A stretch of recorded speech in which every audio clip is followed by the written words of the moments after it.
It was supposed to be a coordinated dance between fiscal firepower and monetary precision.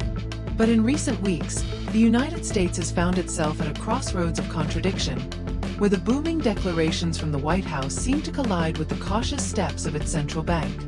Welcome to TVAI, where we bring global stories into sharp focus. Today, we unravel a brewing storm at the heart of American economic leadership. How Trump's renewed trade tariffs and Powell's inflation warnings are sending shockwaves through markets, allies, and the global financial system. The American public is witnessing not just a policy disagreement, but a fundamental rift in economic philosophy. And the world is watching too, as Trump lays out a renewed wave of import tariffs targeting a host of foreign countries, from China to Mexico and even key allies in Europe. Markets are left reeling from the uncertainty. The tariffs, touted as a measure to protect American industries, have already sparked fears of retaliation, disrupted global supply chains, and sent prices soaring in sensitive sectors like agriculture, manufacturing, and technology. At a glance, these measures are part of Trump's America First playbook, an effort to reassert economic dominance by forcing other nations to the negotiating table. But while the political narrative might be appealing to protectionist sentiment, economists warn of a ticking time bomb. Higher costs, reduced consumer purchasing power, and a risk of stagflation. Enter Jerome Powell. In a recent address to economists in Washington, D.C., the Fed chair carefully, yet firmly, rebuffed the mounting pressure to adjust interest rates in response to the political whirlwind. The Federal Reserve operates independently, Powell reminded. Our mandate is price stability and full employment, not political expediency. He warned that the newly proposed tariffs could push inflation higher, precisely at a time when the Fed had hoped to keep rate cuts on the table.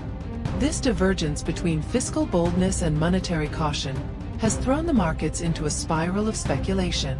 Wall Street traders are split, some betting on more aggressive Fed action, others bracing for a prolonged battle between inflation and growth. And at the heart of it all lies a deeper question. Can the world still trust the United States to lead the global economy when its own house is divided? International response has been swift and skeptical. Leaders from the European Union issued a joint statement condemning the unpredictability of U.S. trade policy, calling it erratic and unconstructive. China, while refraining from direct retaliation for now, has hinted at strategic countermeasures should the tariffs proceed. Even long-standing allies like Canada and Japan have expressed concern over the direction of U.S. economic diplomacy. For decades, America has enjoyed the privilege of the dollar's dominance and the perception of institutional stability. But that reputation is being tested. When the executive branch advances policies that inject inflationary risk, while the central bank issues warnings against them, what message does that send to foreign investors? Economist Maria Santos of the London School of Economics puts it bluntly. Credibility is not just about consistency, it's about clarity. What we're seeing from the US right now is neither. The consequences of mixed signals are not just theoretical. They are already manifesting. Treasury yields have seen sharp volatility as investors scramble to interpret whether the Fed will blink under political pressure. The dollar has wobbled against major currencies, and U.S. equity markets have recorded their steepest intraday losses in over 6 months. Meanwhile, small businesses and consumers are caught in the crossfire. In Cleveland, Ohio, a small electronics manufacturer reported that component prices had surged nearly 15% in just 3 weeks. "We're holding off on hiring," the CEO told reporters. "We don't know what's coming next."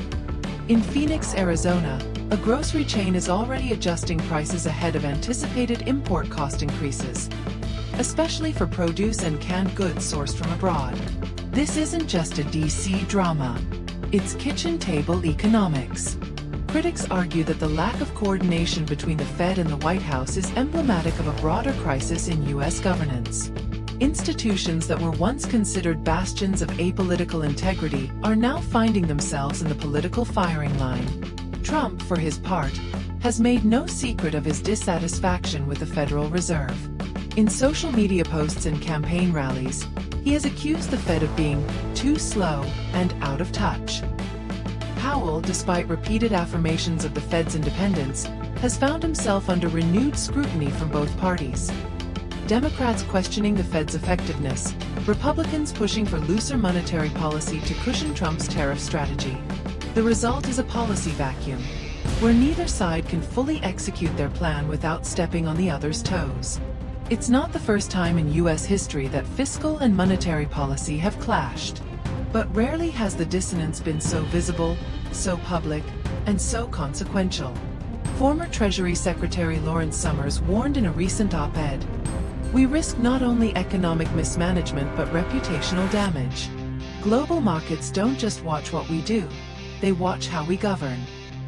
Indeed, the world's central banks are starting to hedge. Japan's Bank of Japan has reduced its holdings in U.S. Treasuries. The European Central Bank has signaled a possible shift in reserve diversification. Even emerging economies like Brazil and India are quietly exploring alternative currency baskets for trade settlement. The implications are profound. If the United States begins to lose its credibility as the anchor of global finance, the ripple effects could redefine everything from bond markets to geopolitical alliances. Back home, the public remains divided. Polls show growing anxiety over inflation, but mixed support for Trump's trade agenda.